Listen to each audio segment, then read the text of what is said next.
If you're new here, I'm Kanita, and if you're already watching my One Piece Chill channel, welcome back. Today we are going to read the newest chapter of One Piece, number 1069, so of course spoiler alert if you're not up to date with manga, so let's see what this chapter has. Let's go! Okay, it's called We All There Is to Desire. Okay, I think it means like the drive to achieve your dreams, right? And we have Germa 66 Cold-Blooded Voyage, Volume 26. A philanthropic endeavor of Lawn Shark King Lufeld. Meds, the Laboratory of Peace. Okay, that's very interesting. Pacifist, presented by Lufeld. Meds, that's quite a pretty ship here. And his style is also like, I don't know what it's like, mafiosi? Like, very cool, very interesting, but the chapter itself, we have Egghead in chaos. Yeah, they got Dr. Atlas, everybody's running away. Okay, they look quite different, everyone has their specific design, so they even look like people. I just didn't think, like, I thought he only has kind of like robots working here. We didn't really have a good look at them beforehand, but it seems like there are a lot of humans working in the lab too. At least that's what they look like.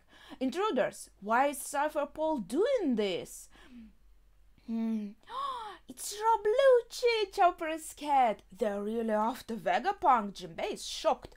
What are you doing here, pigeon guy? Luffy knows the right name. He knows who's the most important, the pigeon. Oh, the pigeon is so cute. You realize this is a government island. Okay, I guess. Oh yeah, guess we are the ones out of place here, Luffy admits. Luffy, let's hurry and head up, Chopper pleads. Okay, so we are back to that moment where Luffy spots Lucci, and he still has Bonnie here on his shoulder, so to say. We also see this Seraphim that looks like Kuma right here. Now Kaku is saying, dearie me, the Straw Hat Pirates, and it looks like there is Jewelry Bonnie. Well, that's that, Lucci. We can't lay a hand on them. Straw Hat is officially an emperor now. We can't enrage him without orders. Wait, that's interesting. That's an interesting development. I didn't expect this. So since Lucci is an emperor now, they can't without orders. I think that's peculiar. Is it correct? I think since Luffy is one of the major enemies, I would say, of world government, I would expect, like, emperor, no emperor, them to be aggressive towards him, okay? Look after Bonnie, Jinbei, Luffy asks, handing Bonnie to Jinbei, obviously. Oof. What, is she heavy? That's right, emperors have considerable backing behind them. Even a small thief can flare up into an all-out war. Contact the navy. Yes, ma'am. Hey, okay, I guess that's fair, because Luffy does have a fleet. So technically, yeah, maybe if he is attacked and his fleet knows about it, it could be blown into a huge conflict. Oh, wait, Luffy now sees Atlas completely beaten up. It's her, that kid from before. This is awful. Yeah, it does look horrible. It does look like she's freaking dead. Though I think she can be like fixed and reconstructed in this case. I'm aware of the consequences, Lucci admits, I think answering to Kaku's words, and that said, Chopper, do what you can for her. I'll try, but I think this is more Frankie's forte. Okay, Luffy wants Chopper to tend to Atlas, but I think Chopper quite soundly points out that, yeah, it's more on Frankie's side. It's more technical than biological. Keep out of this. It's government business, Lucci orders. That kid gave us food! Did she? I think they just took it from the machine, but okay, I guess technically. But I think that is an interesting panel. But even if Atlas didn't give them any thought, I think Luffy would be just the same level of enraged when he saw this. And Navy H quarters. The Straw Hat Pirates are on Egghead. What the hell? Things keep getting messier. Is Vegapunk onto CP0? Akainu asks. Afraid so. They had to force their way in. You'd think those brats would consult me before declaring war. Oh, so CP0 even forcing their way in and even encountering Straw Hats already makes him feel like this is already a declaration of war. If Vegapunk has got a deal with Straw Hat, that's a major blow to our military superiority. I guess technically he did strike a deal. He asked Luffy to bring him with him on the ship. Where's Kizaru? He's already left for Egghead as planned. Tell Lucci to wait for the Marines to arrive. Yes, so he's not to engage Straw Hat under any circumstances. It's interesting, but Lucci still can do so. He can be pretty autonomous, let's say. Egghead, New World, going back, crash. Wait, Luffy, don't start yet. You'd better be sure you wanna do this, Luffy. I think they're already like fighting. They'll consider this a major incident. Everyone is running away, and you can see Luffy jumping in there, Lucci here jumping in there. They already started fighting. What the heck? Did that Lucci guy always look like that? What speed! This is a rare sight. Most awakened zone powers tend to overwhelm the user's mind, but this... Okay, a vacant form! Oh, cat fruit, model leopard, a vacant form. Okay, so now his design has some changes. It looks pretty cool. It's like the flames are surrounding him. You're not the only one who's gotten stronger, Straw Hat, Lucci's saying. Lucci, stand down. We still don't have permission, Kaku pleads. Okay, that's very exciting. Oh, Shaka, is he on screen? The White Warrior? Vegapunk asks. Whoa, it's a real Vegapunk. How'd he get up here so fast? Wait, why? Frankie has hearts in his eyes. I guess it's the hearts of admiration, like, oh, Vegapunk, so cool. It's just I noticed this detail. You wouldn't happen to know the story behind Straw Hat's transformation? Do tell, Vegapunk is saying. We are not really sure, to be honest, Nami admits. Isn't it one of his Gum powers? Okay. Let's breathe in for a second. White Warrior. Interesting. Okay, let's see what he says. Okay, that's a double page. That's funny, you see. There's no mention of any Gum fruit in the Old Devil Fruit Encyclopedia. Vegapunk explains. I mean, you say that, but that's what Luffy always called it, Usopp mentions. How sublime, Vegapunk is impressed. He looks just like that god described in the ancient texts. God? Are you senile? That's just Luffy. I speak of the warrior of liberation, whose antics could bring a smile to anyone's lips, also known as the sun god Nika. Okay, we already kinda knew this, but now it's revealed to the Straw Hats, and I think that's huge. And Luffy, yeah, he is in his awakened, let's say, form, right? Fighting against Lucci in his awakened form. Nika, I've never heard that name, Nami says. Naturally, it's been wiped from history, Vegapunk explains, and yet, as long as people's desires persist, okay, name of the chapter here, such a thing will never cease to be. We have Luffy's comical eyes here again, specific to this form, and other antics, like, okay, this panel is pretty funny, where he takes his head in his hands and kinda moves it around, and there's even a sleepy face in between here. That's pretty funny, especially in contrast with Lucci, who is so serious. We owe all there is to desire, Vegapunk is saying. For instance, the devil fruits. Okay, this is a very interesting page. So again, going back to the name of the chapter, desire is very important. As long as people's desires persist, such a thing will never cease to be. I think that's also here an interesting parallel, because devil fruit can be seen as also a parallel to the fruit that Eve took from the tree of knowledge. We were talking about this recently, I feel like. And it was also a representation of desire in some way, and I feel like this is a little bit of a subtle parallel here. So people, they had these desires, and that's how the devil fruits came to be. Let's see the next page. Maybe there will be more explanation. Okay, double page again. Devil fruits. Remember, Oda said in SBS that Vegapunk is going to, he said certain scientist is going to explain the true nature of devil fruits. Okay, let's see.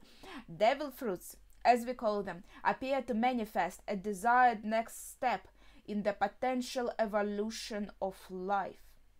Gee, I wish I could do X, or if only we could do Y. Fruit powers actualize such wishes. Each one showcases a different possibility for the future of humanity. Okay, a few more panels of fighting. Then these deviations are of course unnatural, so it makes sense that they attract the ire of Mother Nature, the sea itself. Oh, that's why the weakness of the sea, there's where it comes in. One who has eaten the fruit lives a totally alien existence, born out of limitless permutations of imagination. Okay, wait a second. So Robin is surprised to hear all of this. Lucci and Luffy are still fighting using their haki-alls, it seems. Luffy seems like he's having fun. Lucci serious as ever. Now, that's my fear at last, Vegapunk continues. Whether you believe there's a god out there or not, one thing is for sure, we live in a wondrous world. Okay, everyone is super shocked. I'm just trying to take all of this in. Next step to the potential evolution of life. He doesn't really explain anything. He is like, yeah, devil fruits, they are here because people desired some things, and these devil fruits gave them the ability to do these things, and because it's unnatural, they see the nature itself is mad at devil fruit users and kind of doesn't accept them and weakens them and takes that power away, so to say. But it's kind of the things that we've already known, only maybe him saying that it's because of humans' desire. It still can be like, did humans make devil fruits because they had these desires, or did because they had their desires the devil fruit appeared? I think if Vegapunk is saying that it is unnatural, then probably it means that initially the devil fruits were created artificially, right? Okay, let's see if he adds anything else. Okay, now the double page. But now we see Sentomaru. He was mentioned, I think, in the previous chapter. Now we see him in flesh. Navy Headquarters Science Unit Captain Sentomaru. This is supposed to be my day off. What do you want, Grandpa Punk? This seems cut and dry. Cypher Paul is on our side. Pirates are the enemy, so I just got to back up CP0, right? Okay, he just assumes what he has to do. Not quite, Sentomaru. The CP0 agents are actually after my life. Huh? Sorry to spring this on you, but can you chase them off? Wouldn't that make me a traitor? True. This is a big decision. And he is here with 3 seraphims. Ones that seems to be like created after Jinbei, one after Hancock, and one after Mihawk. So basically, yeah, I was confused because I thought, like, yeah, Sentomaru, he is more loyal, I guess, to Navy, to the world government, right? But here, Vegapunk basically says you have to make the decision. You protect me, But that, yeah, that would make you a traitor. That would make us both traitors, I assume. Damn, these seraphims look so cool, honestly, especially Hancock. Well, we already saw a Hancock-like seraphim and everything, but damn, they are still very cool looking. And I like the stars in their eyes. That's so cute. Never mind me, Sentamaru. I only took you in when you were starving. Please do whatever feels right. Oh, he's applying psychological pressure. Wait, twist my arm, why don't you? I guess this means, right, yeah, why are you like applying this pressure on me? Okay, that's a very interesting page, very cool. Let's see what Sentamaru decides. This will be tricky. He's got 3 seraphims, Kaku is saying.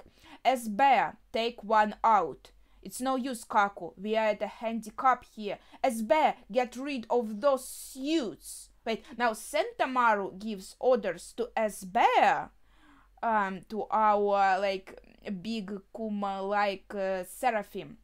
Fiddlesticks! I forgot that his orders trump the authority chip we have. Wait. So Sentamaru has more authority over these seraphims than CP0, even over that seraphim that they were returning that was with them, the S-Bear. So now this seraphim attacks actually CP0 and everyone. That's quite a twist for them.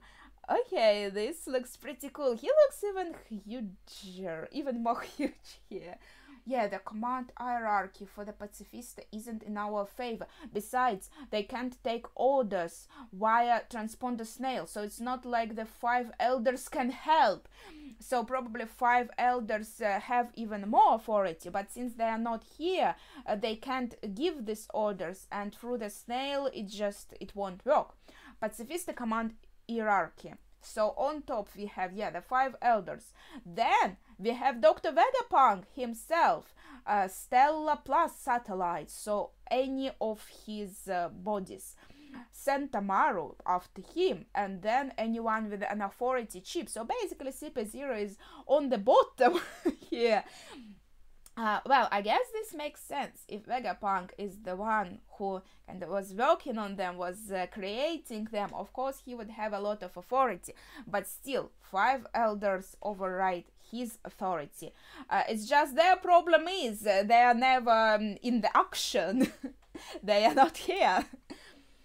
Gamo Gamo Mole Pistol. I don't know, it kind of was Gomu Gomu all the time before, but here in this translation it's Gum Gum. So it's a bit, wait, what is, oh, interesting.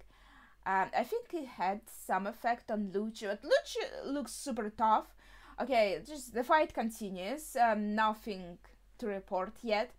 Let's move. As Snake, lead the Straw Hats to the vacuum rocket and see them safely through the Frontier Dome, Sentamaru orders. As Hawk, as Shark, suppress CP0. Yeah, that's interesting. They are also all animals related now that I think about it, right?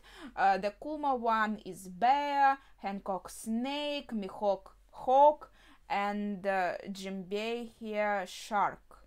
That's interesting pattern. Let's note this for now. Chopper. Are my eyes playing tricks on me? I thought he looked familiar. Those brown guys look like ex-warlords. Don't tell me they cloned us. Yeah, they used warlords. That's like this, how to say, the strong, one of the strongest, okay, not like the Yonka, but still one of the strongest of the pirates. Well, I guess we can't really call warlords pirates. Oh, Battle Axe, long time no see. That Luffy addresses Sentamaru as a Battle Axe. Don't just nickname me based on my weapon, Straw Hat. We are not friends. Anyway, I really gonna help Grandpa Punk escape. I like how he calls him Grandpa Punk. That's cute. Grandpa Punk. Yeah, he asked me. Don't sweat it. I'm not sure I can trust you. You're an emperor after all. And what's with your appearance? Wait, what? That's Sentamaru. He attacked Sentamaru. Handgun. Oh. Lucci attacked Sentomaru, and it looks pretty scary. It looks... Oh, Battleaxe! Oh, he is all blooded, of course. It's like he was pierced by Lucci's hand. The best way to describe it, I guess.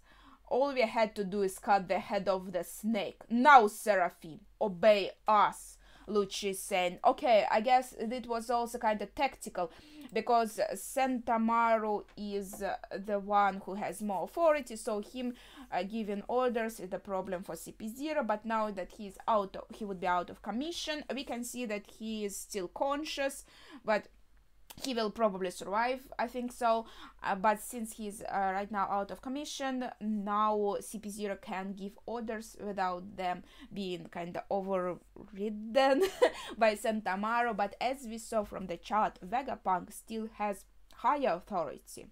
And we really have to protect Vegapunk here, so he can still give orders, I think. There's still a possibility of that. That was a very interesting chapter filled with a lot of things. I think I have to think about some things here, but honestly, it's not like we had some really big reveals. Like, we kind of already knew that about Luffy's fruit, that he's like the sun god Nika, right? We had some theories about devil fruits, and it just gives a tiny bit more information about the devil fruits. I think implies that they are in fact artificial from the start, but at the same time it's not like anything was really explained thoroughly or any secrets were revealed. But what are your thoughts on this chapter? Please share them in the comments. That would be it for today. Thank you for watching and see ya!